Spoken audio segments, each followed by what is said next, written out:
بسم الله الرحمن الرحيم.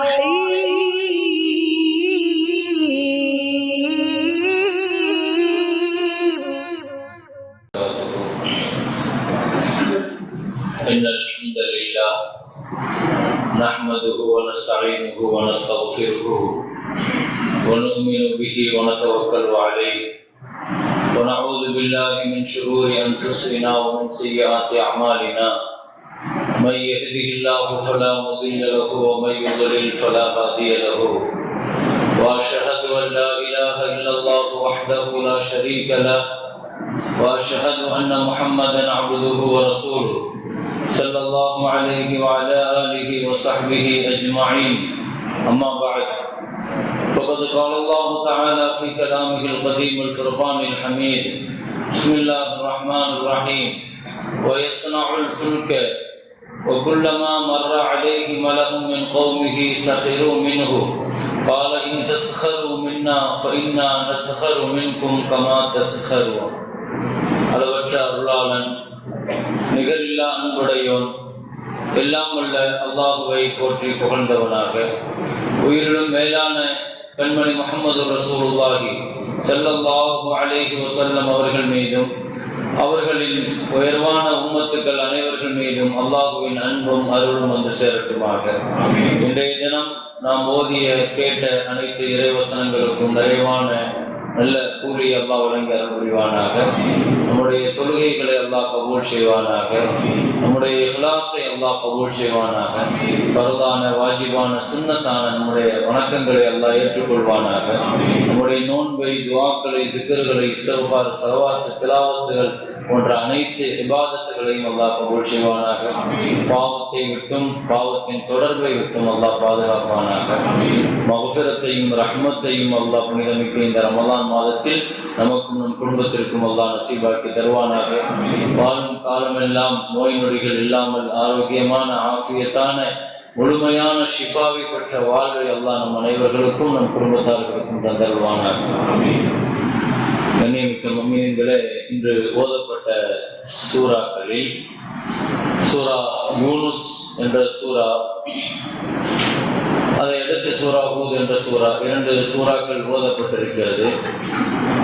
2 நபிமார்களுடைய வரலாறுகளை அல்லாஹ் இந்த சூறாக்களில் குறிப்பிடுகிறான். முதலாவது நபி நூஹ் அலைஹிஸ்ஸலாத்தினுடைய வரலாறு, மற்றொன்று நபி யூனுஸ் அலைஹிஸ்ஸலாத்தினுடைய வரலாறு. 2 வரலாறுகளை நாம் படிப்பதை விட வரலாறுகளில் முக்கியமான ஒரு இடத்தை நான் இங்கே கோடிட்டு காட்ட விரும்புகிறேன். யூனுஸ் நபியினுடைய வரலாற்றை பொறுத்த வரைக்கும் கொஞ்சம் வித்தியாசமானது. நபிமார்களுடைய வரலாறுகளிலேயே ரொம்ப விசித்திரமான வரலாறு. ஏன்னா பொதுவாக சமுதாயம் பாவம் செய்கிற பொழுது அந்த சமுதாயத்தை அல்லாஹ் பிடிப்பான். ஆனால் யூனுஸ் அலைஹிஸ்ஸலாத்தினுடைய வரலாறு அல்லாஹ் சமுதாயத்தை காப்பாத்திட்டு அந்த நபியை அல்லாஹ் பிடிச்சிட்டான். யூனுஸ் அலைஹிஸ்ஸலாத்தினுடைய வரலாறு நீங்க பார்த்தீங்கன்னா ரொம்ப வித்தியாசமா இருக்கும். மீன் வயிற்றில யூனுஸ் நபி அல்லாஹ் சிறை வைப்பான். ஆனால் உண்மையில் பாதிக்கப்பட வேண்டியது, தண்டிக்கப்பட வேண்டியது அவங்களுடைய சமுதாயம் தான். அத்தனை ஆண்டு காலமாக அந்த சமுதாயத்திற்கு தௌஹீதை எடுத்து சொல்றாங்க, அல்லாஹ்வை எடுத்து சொல்றாங்க, கலிமாவுக்காக போராடுறாங்க, அந்த மக்களுடைய ஈமானுக்காக போராடுறாங்க.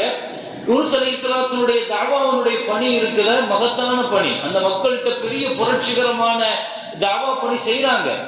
ஆனா ஒரு கட்டத்துல பொதுவாக எல்லா நபிமார்களுடைய வாழ்க்கையில நடக்கிறது யூனுஸ் நபியினுடைய வாழ்க்கையிலே நடந்துச்சு. என்னன்னா அந்த மக்கள் ஈமான் கொள்ள மாட்டேன் ஒரே அடியா மறுத்துட்டாங்க. ஒரு உச்சகட்டமாக நபிமார்கள் நீண்ட காலத்திற்கு பின்னால நிராசை அடைஞ்சிருவாங்க. இனிமேல் இந்த மக்கள் ஈமான் கொள்ள மாட்டாங்க அப்படிங்கிற ஒரு நிலைக்கு அந்த நபிமார்கள் வருவாங்க. அப்படித்தான் யூனுஸ் அலைஹிஸ்ஸலாமும் வந்தார்கள். இனி இந்த மக்கள் ஈமான் கொள்ள மாட்டாங்கிற ஒரு கட்டத்துல அல்லாஹ்ட்ட அந்த மக்களுக்கு எதிராக துஆ செய்தார்கள். எல்லா நபிமார்களும் துஆ செய்தது போலவே யூனுஸ் நபியும் துஆ செஞ்சாங்க. அல்லாஹ்வும் அந்த துஆவை கபூல் செய்ததாக சொல்லிட்டான். அதாவது இறங்கும் சொல்லிட்டான் அல்லாஹ். ஆனால் என்ன ஒரு வித்தியாசம்னா, அல்லாஹ்வுடைய உத்தரவு வருவதற்கு முன்னால் அந்த மக்களை விட்டு வெறுத்து யூனுஸ் அலைஹிஸ்ஸலாம் அந்த ஊரை விட்டு வெளியே போயிட்டாங்க. யூனுஸ் அலைஹிஸ்ஸலாம் செஞ்சது ஒரு சின்ன மிஸ்டேக், இது மட்டும்தான். அல்லாஹ்வினுடைய உத்தரவு வரதுக்கு முன்னால அந்த மக்களின் அதாபு எப்படி வேணாலும் வரும்னு முடிவு பண்ணிட்டாங்க. அல்லாஹ் தஆலாவுடைய உத்தரவு வரதுக்கு முன்னால யூனுஸ் அலைஹிஸ்ஸலாம் வெளியே போயிட்டாங்க. என்ன நடந்துச்சுன்னா, பொதுவாக அல்லாஹ்வுக்கு ஒரு நியதி இருக்கு, அல்லாஹ்வுடைய சுன்னத்து. நீங்க குர்ஆன்ல பார்க்கலாம், பல இடங்கள்ல அதாப பார்க்கிற வரைக்கும் தான் அந்த மக்களுடைய தௌபாவை அல்லாஹ் ஏத்துக்கிடுவான், ஈமான ஏத்துக்கிடுவான். இது எல்லாத்துக்கும் உள்ளதுதான். குர்ஆன்லயே அல்லாஹ் தஆலா சொல்றான், இந்த உலகத்துல ஈமான் முடிக்கப்படுற ஒரு நாள் இருக்கு. அது எப்ப முடிக்கப்படும்னா, அதுக்கு பிறகு ஒருத்தர் கலிமா சொல்றேன்னா அல்லாஹ் கபூல் செய்ய மாட்டான்.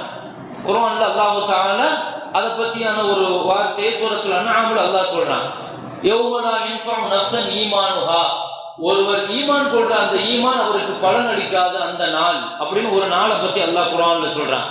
அது எந்த நாள்னா, சூரியன் கிழக்கிலிருந்து உதித்து கொண்டே இருக்கிறது, ஒரு நாள் சூரியன் மேற்கிலிருந்து உதிக்க ஆரம்பிக்கும்.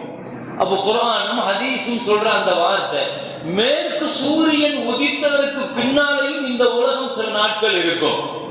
அப்போ அந்த உதிக்கிறத பார்த்ததற்கு பின்னால ஒரு 3 மணி நேரம் அல்லது 4 மணி நேரம் சூரியன் மேற்குல இருந்து உதித்து அப்படி இருக்கும், அதுக்கு பின்னால மறைஞ்சிடும். அதுக்கு பின்னால உள்ள நாட்கள் எல்லாம் சூரியன் உதிக்கும், வளமை போல கிழக்குல இருந்து உதிக்கும். ஆனால் ஒரு நாள் மேற்குல இருந்து உதிக்கிற இந்த காட்சியை பார்த்ததற்கு பின்னால ஒருத்தர் களிமா சொல்றேன்னா அந்த களிமாவை அல்லாஹ் ஏத்துக்க மாட்டான். அல்லாஹ்வுடைய அத்தாட்சிகளை பார்த்ததற்கு பின்னால ஒருத்தர் நான் திருந்துறேன், களிமா சொல்றேன், தௌபா செய்றேன் என்று சொன்னால் அல்லாஹ் ஏத்துக்க மாட்டான். அதாபு வரும் என்று எச்சரிக்கப்படுகிற வரை அதாப பயந்து களிமா சொன்னாரு, தௌபா செஞ்சாரு, அல்லாஹ் ஏத்துக்கிடுவான்.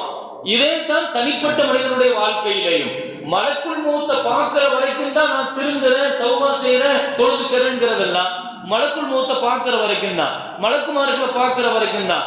நம்மளுடைய மௌத்தினுடைய நெருக்கத்துல மலக்குள் மௌத்திற்கு முன்னால நிறைய மலக்குமார்கள் வருவார்கள், ரிஸ்குடைய மலக்கு வருவார்கள், அஜலுடைய மலக்குகள் வருவார்கள். மலக்குமார்களுடைய பார்வை முதல்ல மௌத்துக்கு முன்னால கிடைக்கும். கிராமன் காத்திபீன் நம்மோடு இருக்கிறாங்க, நமக்கு தெரியல. நன்மை எழுதுறதுக்கு ஒரு மலக்கு, தீமை எழுதுற ஒரு மலக்கு அல்லாஹ் தஆலா வச்சிருக்கிறான். நம்மளுடைய வலது தோள்புஜத்துல இடது தோள்புஜத்துல அந்த மலக்கை கூட பார்க்க முடியும். இவர்கள் எல்லாம் காட்சிப்படுத்தப்படுவதற்கு முன்னால வரைக்கும் தான் நாம தௌபா செஞ்சுக்கிறது, திருந்திக்கிறது, சரி பண்ணிக்கிறது. இதெல்லாம் இவர்களை காட்சியா கொண்டு வந்து அல்லாஹ் நிறுத்திட்டான் வைங்க, அதை பார்த்ததற்கு பின்னால ஒருத்தருடைய கலிமாவோ தௌபாவோ அல்லாஹ் ஏத்துக்க மாட்டான். இது அல்லாஹ்வுடைய நியதி. நான் அல்லாஹ்வுடைய சுன்னத்தை சொல்றதுக்காக சொல்றேன். எனவே எத்தனையோ சமுதாயத்தை அல்லாஹ் அழிச்சிருக்கிறான். கல்மலையை வச்சு அல்லாஹ் அழிச்சிருக்கிறான், பூமியை சொர்க்க வச்சு அல்லாஹ் அழிச்சிருக்கிறான், இப்படி எல்லாம் சமுதாயத்தை அழிச்சிருக்கிறான்.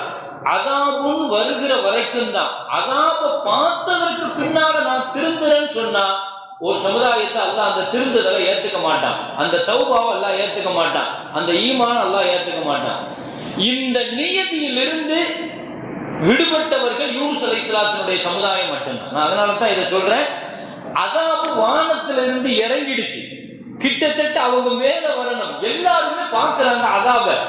இத பார்த்ததற்கு பின்னால டோட்டல் ஊரும் களிமா சொல்லிடுச்சு. அல்லாஹ் குர்ஆன்ல சொல்றான், ஒரு நபியினுடைய சமுதாயம் 100% களிமா சொன்னது யூனுஸ் நபியுடைய சமுதாயம் மட்டும்தான். அப்படி களிமா சொன்னவங்க வேற யாருமே கிடையாது. குர்ஆனுடைய வரலாறுகளை எதுக்கு சொல்றோம்னா, அதுல பெரிய பாடங்கள் இருக்குது நமக்கு.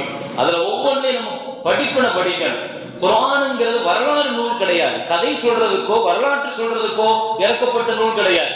அல்லாஹ் ஒரு சரித்திரத்தை குர்ஆன்ல சொல்றாங்கன்னு சொன்னா அந்த சரித்திரத்துல இந்த உம்மத்திற்கு எல்லா காலத்திலையும் பாடம் எடுக்கணும். நான் ஒரு சரித்திரத்தை இப்ப நான் சொல்றேன்னு சொன்னா இதே சரித்திரத்தை நீங்க போய் பின்னாடி சிந்திச்சு பார்க்கும்போது உங்களுக்கு வேற பாடங்கள் கிடைக்கும். நான் சொன்ன பாடம் தான்ங்கிறது அவசியம் இல்லை. எனக்கு எவ்வளவு அறிவு இருக்குதோ அந்த குறுகிய அறிவு விஷயத்தை நான் சொல்ல முடியும். தஃசீர்கள்ல என் அறிவுக்கும் நினைவுக்கும் இருக்கிறத நான் சொல்ல முடியும். இதே விஷயத்தை நீங்க போய் சிந்திக்கிற பொழுது அதுதான் குர்ஆன், அல்லாஹ்வுடைய கலாம்ங்கிறது. அப்படித்தான் யார் பார்க்கிறாங்க, சொல்ற என்னை விட அல்லாஹ் உங்களுக்கு விசாலமான அறிவை தந்திருக்கலாம். ரொம்ப முபல்லகின் அவ்ஹா மின் சாமியின் ஸல்லல்லாஹு அலைஹி வஸல்லம் சொன்னாங்க, பல பேர்கள் பேசுகிறவர்களை விட கேட்பவர்கள் மிகவும் ஞாபக சக்தி உள்ளவர்களாகவும் சிந்தனை திறன் கொண்டவர்களாகவும் இருக்கலாம் நாங்க ஸல்லல்லாஹு அலைஹி வஸல்லம். அதனால பேசுற நான் சொல்ற விஷயங்கள் மட்டும்தான் அல்ல, சரித்திரங்களை இது போன்ற நாட்கள்ல தான் நம்ம சொல்ல முடியுது. ஜும்மாக்கள்ல ஒரு தலைப்பின் கீழே பேசுறோம். அப்போ குர்ஆனுடைய வரலாறுகள்ல சொல்லுகிற பொழுது அதை கொஞ்சம் சிந்திக்கணும். முடிந்தால் எடுத்து பாருங்க, படிங்க அந்த வரலாறுகளை. அந்த வரலாற்று நான் இந்த வரலாற்றினுடைய ஒரு பகுதியை, ஒரு பாயிண்ட மட்டும் தான் இங்க குறிச்சு நான் சொல்றேன். அல்லாஹ் இதுவரைக்கும் அதாப பார்த்ததற்கு பின்னால ஒரு சமுதாயத்தினுடைய ஈமானை ஏற்றுக்கொண்டதாக வரலாறு கிடையாது. அப்படி ஏற்றுக்கொண்ட ஒரே சமுதாயம் யூனுஸ் நபியுடைய சரித்திரம் தான். இவங்களை எல்லாம் அழிச்சிருவான்னு நினைச்சிட்டு இவர் வெளியே போயிட்டார் யூனுஸ் அலைஹிஸ்ஸலாம். ஆனா டோட்டல் மக்களும் 1,00,000 பேர்கள் என்று அல்லாஹ் குர்ஆனிலே சொல்றான். 1,00,000த்திற்கு மேற்பட்ட மக்கள் என்று அல்லாஹ் குர்ஆன்ல சூரத்து சாஃபாத்ல அல்லாஹ் சொல்றான். டோட்டலா ஊர் மக்கள் பூராவுமே யூனுஸ் நபியை ஏற்றுக்கொண்டாங்க. யூனுஸ் நபிக்கு தெரியாது, அல்லாஹ்வுடைய உத்தரவு வரதுக்கு முன்னால அந்த மக்கள் மேல வெறுப்படைஞ்சு இவங்க போனதுனால அல்லாஹ் கடல்ல இவரை அரெஸ்ட் பண்ணி வச்சுட்டாங்க. மீனுடைய இந்த வரலாறு இப்படி நிறுத்துங்க. மறுபுறத்துல நூஹ் அலைஹிஸ்ஸலாத்தினுடைய வரலாறு சொல்றான். நூஹ் அலைஹிஸ்ஸலாத்தினுடைய வரலாறு பொறுத்த வரைக்கும் அதே மாதிரி தான் இது, அதுக்கு நேர் ஆப்போசிட். அந்த மக்கள் டோட்டலா நூஹ் அலைஹிஸ்ஸலாத்தை பெரிய அளவுல டார்ச்சர் பண்ணாங்க, கேலி பண்ணாங்க. அவங்க செஞ்ச கப்பலை கேலி பண்ணாங்க. அல்லாஹ் தஆலா நூஹ் அலைஹிஸ்ஸலாமும் துஆ செஞ்சாங்க. ஆனால் அல்லாஹ் தஆலா டோட்டலா நூஹ் நபியை விட்டுட்டு மத்த எல்லாத்தையும் அல்லாஹ் அழிச்சிட்டான். இங்க எல்லா மக்களையும் அல்லாஹ் காப்பாத்திட்டான், அங்க முழு உலகத்தையும் அல்லாஹ் அழிச்சிட்டான். இந்த ரெண்டு வரலாறையும் அல்லாஹ் தஆலா சொல்வதன் மூலமாக நமக்கு கிடைக்கிற பாடம் என்னன்னா, நாம யார வாழ்க்கையில ரொம்ப பெரியவங்க, அல்லாஹ்வுக்கு நெருக்கமானவங்க நம்ம நினைக்கிறோமோ அவங்க அல்லாஹ்ட்ட சாதாரணமான ஆளா இருக்கலாம். நம்ம பார்வையில சாதாரணமாக இருக்கிறவங்க அல்லாஹ்ட்ட பெரிய பார்வை உள்ளவங்களாக இருக்கலாம். இந்த வரலாறுல நான் சொல்லுகிற இந்த ஒரு படிப்புல ரொம்ப முக்கியமான விஷயம். ஏன்னா கடைசி வரைக்கும் வெறுத்துட்டு இனிமே ஈமான் கொள்ள மாட்டாங்கன்னு எக்ஸ்ட்ரீமா போயிட்டாங்க. இனி வழியே இல்லைங்கிற இடத்துல கூட அல்லாஹ் என்ன சொன்னா, கடைசி நேரத்துல கூட அவனுக்கு நான் கலிமாவை சொந்தமாக்குவோங்கிறான். யூனுஸ் நபியை பார்த்து அல்லாஹ் சொன்ன வார்த்தை இதுதான், ஒலௌஷா ரப்புக லஆமன மன் ஃபில் அர்தி குல்லுஹும் ஜமீஆ. உங்க ரப்பு நினைச்சிருந்தா எல்லா மக்களையும் கலிமா சொல்ல வச்சிருப்பான். அவங்க மோமின்களாக இல்லைங்கிறதுனால மக்களை நீங்க வெறுப்பீங்களா அப்படின்னு அல்லாஹ் கேட்டான். அல்லாஹ் என்ன சொல்ல வரான், இவன்லாம் திருந்தவே மாட்டான்னு எவனையும் நினைக்காதுங்க அல்லாஹ். இவங்கெல்லாம் எங்க திருந்துவாங்க, இவன்லாம் எப்படி உருப்பட போறான் அப்படி நம்ம நினைப்போம் இல்லையா வாழ்க்கையில. அப்படி யாரையும் நீங்க ஜட்ஜ்மெண்ட் பண்ணாதீங்க. யூனுஸ் அலைஹிஸ்ஸலாத்துடைய வரலாறு அதுதான் நமக்கு சொல்லு. ஏன்னா அல்லாஹ் யூனுஸ் நபியினுடைய சமுதாயத்தை கடைசி நிமிஷத்துல கூட அதுல இருந்து அல்லாஹ் காப்பாத்தி கொண்டு வந்துட்டான். அதனால வாழ்க்கையில தௌபாவோ திருந்துதலோ அல்லாஹ் தஆலா நாடிட்டா எந்த இடத்திலையும் அவங்களை அல்லாஹ் மீட்டி கொண்டு வந்துருவான். மறுபுறத்துல வாழ்க்கையில பெரிய ஆளா இருக்கிறோம், நம்ம பெரிய அளவுல தொடர்புல இருக்கிறோம், பெரிய கோலத்துல இருக்கிறோம், அவங்களை சாதாரணமாக அல்லாஹ் மாத்திடுவான். ஹம்ஸா ரலியல்லாஹுவும் ரசூலுல்லாஹுக்கு பாப்பாவோட பிறந்தவர் தான். அபூ லஹபும் ஸல்லல்லாஹு அலைஹி வஸல்லம் பாப்பாவோட பிறந்த, ரெண்டு பேரும் ஸல்லல்லாஹு அலைஹி வஸல்லத்தை பார்த்த பார்வை இருக்கு. ஹம்ஸா ரலியல்லாஹு எப்படி பார்த்தாங்க, அல்லாஹ்வுடைய தூதர்னு பார்த்தாங்க. அபூ லஹபும் நம்ம தம்பி மகன் தானே அப்படின்னு பார்த்தாங்க. எப்படி பார்க்கிறோமோ அந்த பார்வை இருக்குது இல்லையா. எனவே எந்த சூழ்நிலையிலையும் நாம் யாரையும் எந்த விஷயத்தை வச்சும் ஏளனமாக நினைக்க வேண்டாம். அவர் இதை செஞ்சிட்டாரு, மதுவுக்கு அடிமையாயிட்டாரு, இதுக்கு அடிமையாயிட்டாரு, இப்படி ஒரு தப்பு இருக்குது அவர்கிட்ட என்று சொல்லி நபி ஸல்லல்லாஹு அலைஹி வஸல்லம் சொன்னாங்க. அவரை நீங்க கேவலப்படுத்தினா அல்லது கேவலமாக நீங்க நினைச்சா அவர் எந்த சூழ்நிலையில அந்த பாவத்தை செஞ்சாருங்கிறது உங்களுக்கு தெரியாது. ஒரு குற்றவாளியை நீங்க எப்படி பார்க்கணும்னு சொன்னாங்கன்னா ஸல்லல்லாஹு அலைஹி வஸல்லம் அவருடைய இடத்துல இருந்து பாருங்க. ஒரு மூமினை பொறுத்த வரைக்கும் நீங்க அப்படித்தான் பார்க்கணும். உண்மையிலே பாவம் செய்யணும்னு நினைச்சு செஞ்சிருக்க மாட்டாரு, ஏதோ சூழ்நிலை கைதுன்னு சொல்லுவாங்க இல்லையா, அப்படி ஒரு நெருக்கடியில் செஞ்சுட்டாரு. இல்ல அவர் அப்படி செஞ்சிருக்க கூடாதுன்னு நீங்க யோசிச்சீங்கன்னா அப்படி ஒரு சூழ்நிலையை அல்லாஹ் உங்களுக்கு தருவான். நீங்க என்ன செய்றீங்கன்னு அல்லாஹ் பார்க்கணும். அந்த இடத்துல என்ன செய்ய சொல்றாங்க, அப்படி ஒரு முஸ்லீமை பத்தி தவறு வந்து அவருக்கு என்ன நெருக்கடியோ கஷ்டமோ செஞ்சுட்டாரு, சரி தௌபா செஞ்சிருப்பாரு அப்படின்னு ஒரு நல்லெண்ணத்துல நீங்க கடந்து போயிடுங்கன்னா, அப்ப யாரையும் நீங்க முடிவு பண்ணி இவர்கள்லாம் வாழ்க்கையில திருந்த மாட்டாங்க என்ற முடிவுக்கு நீங்கள் வர வேண்டாம். வாழ்க்கையில் எந்த சூழ்நிலையிலையும் அல்லாஹு தஆலா அவர்களை மீட்டி கொண்டு வருவான் என்பதுதான் இந்த வரலாறுகள் நமக்கு சொல்லுகிற பாடம். அல்லாஹ் வரலாறுகளை முழுமையாக உள்வாங்கி அதனுடைய படிப்பினைகளை வாழ்க்கையில் அமல் செய்ய அல்லாஹ் தௌஃபீக் செய்வானாக. வாஹிரு தஅவானா அல்ஹம்துலில்லாஹி ரப்பில் ஆலமீன். அஸ்ஸலாமு அலைக்கும் வரஹ்மத்துல்லாஹி வபரகாத்துஹு. அல்லாஹும்ம தகப்பல் மின்னா ஸலாத்தனா வ ஸியாமனா வ கியாமனா வ ருகூஅனா வ சுஜூதனா வ தضرعنا وتخشعنا وتمم تقصير أعمالنا وتجاوز عنا سيئاتنا وتوفنا مع الأبرار.